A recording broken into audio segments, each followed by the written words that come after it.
Hey, what's up everybody? Scott here from Oven Fresh Sounds, Brooklyn, New York. In this video, I want to show you how I use a gate to clean up a kick drum in the mix that I'm working on right now. So we're in the early stages of the mix.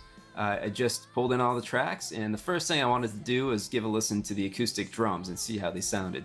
And the first thing I noticed is that the kick drum had a really long ring to it, and it was taking up a lot of space in the drum mix. So let's take a quick listen to the drum kit, and I'll show you what I'm talking about.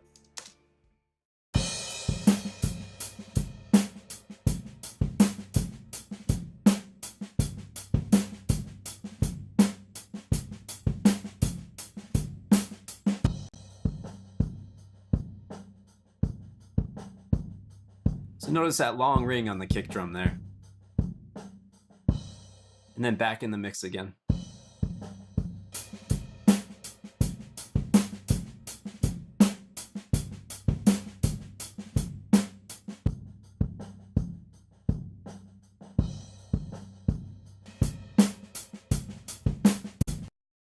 So as you could hear, there was a pretty long ring at the end of that kick drum, and this clouds up the drum mix. So what I wanted to do was to use a gate to take care of this. So specifically, what we're going to use here is Steven Slate Trigger. Now, most of you probably know Steven Slate Trigger for sample replacing drums, but in this case, we're just going to be using this little top left-hand corner here for the gate. Now, this is only available in the Platinum version of Steven Slate Trigger, but I found this is a very, very useful part of the plugin. I'm not even going to sample replace right now. I just want to use the plugin to deal with that extra long tail on the kick. So let's hear a quick before and after of with and without the gate.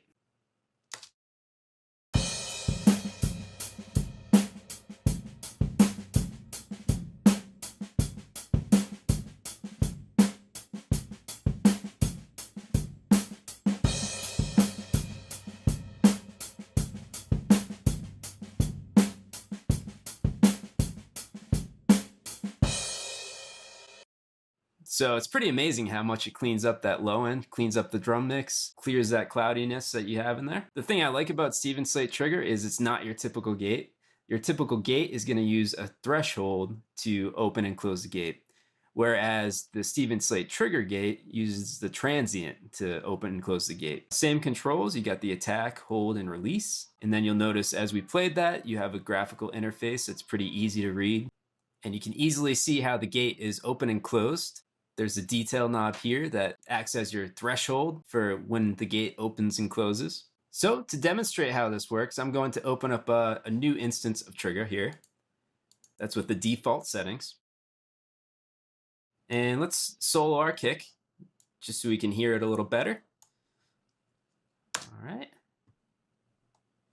All right, and so first thing you notice is we're not hearing anything. So that's because the mix is up to 100%. So we want to pull that back to 0.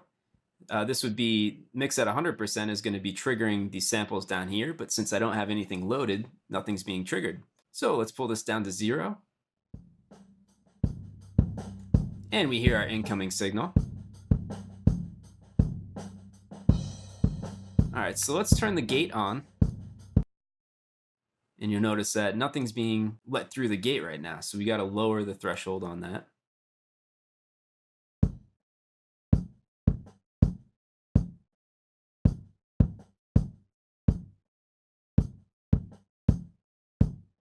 We'll play with the release to get the tail that we want here.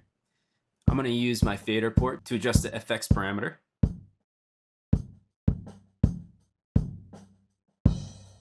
That's a really long release.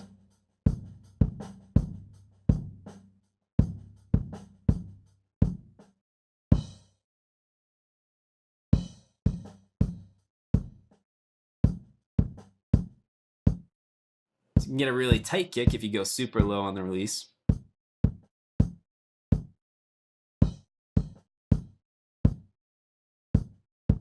We want to keep it a little more natural, so we'll open it up some more.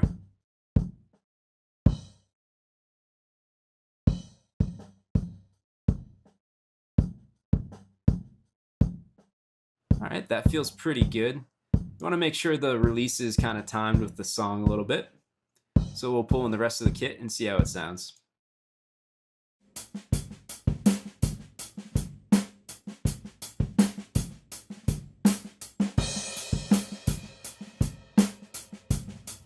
without, and with.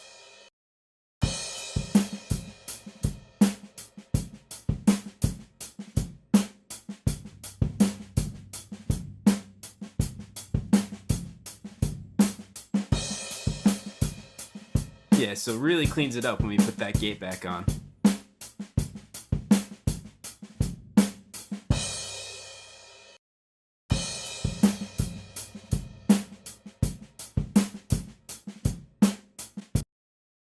All right, so that's it for this video. I just wanted to show you how I use a gate to clean up my kick drum, especially in this mix here. If you have any questions, comments, feel free to sound off below. If you like what you saw here and want to get more tips, please subscribe to my channel. And thanks for watching. I'll catch you on the next one.